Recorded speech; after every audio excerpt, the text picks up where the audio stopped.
আমাকে বিয়ে করার পর তুমি আর কোনো দিন বাংলাদেশে যেতে পারবে না।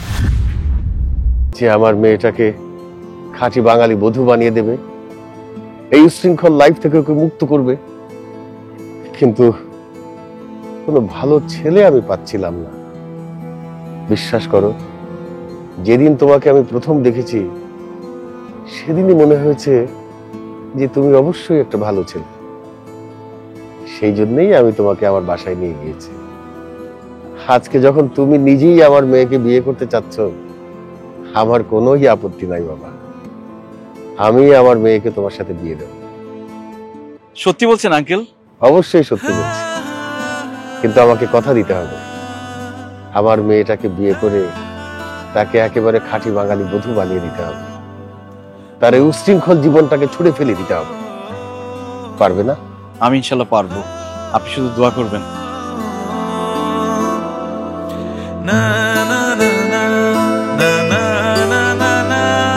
সুজানা, সুজানা, সুজানা। আরে কি সমস্যা? জোরে জোরে ডাকতেছো কেন? কি হচ্ছে? আরে জোরে জোরে ডাকতেছি কারণ খুশির একটা খবর আছে। কি খুশির খবর শুনি? তুমি বলছো না তোমার বাবার সাথে যাতে তোমার আমার বিয়ের ব্যাপারে কথা বলি, আমি কথা বলছি, তোমার বাবা তোমার আমার বিয়েতে রাজি হয়ে গেছে। What? বাবা আমাকে তোমার সাথে বিয়ে দেওয়ার জন্য? ইয়েস। তুমি আমাকে ওর সাথে বিয়ে দেওয়ার জন্য রাজি হয়ে গেছো?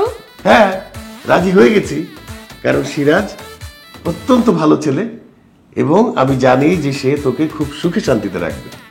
সবচেয়ে বড় কথা হলো, আমি সবসময় চাইতাম তোর বিয়েটা একটা বাংলাদেশি ছেলের সাথে হোক। এই জন্যে আমি সিরাজের সাথে তোর বিয়ে দিতে রাজি হয়ে গেছি। আমার কোনো আপত্তি নাই। কি বলো ড্যাড? সত্যি তোমার আমাকে সিরাজের সাথে বিয়ে দিতে কোনো আপত্তি নেই? আরে বাবা, বললাম তো আমার কোনো আপত্তি নেই।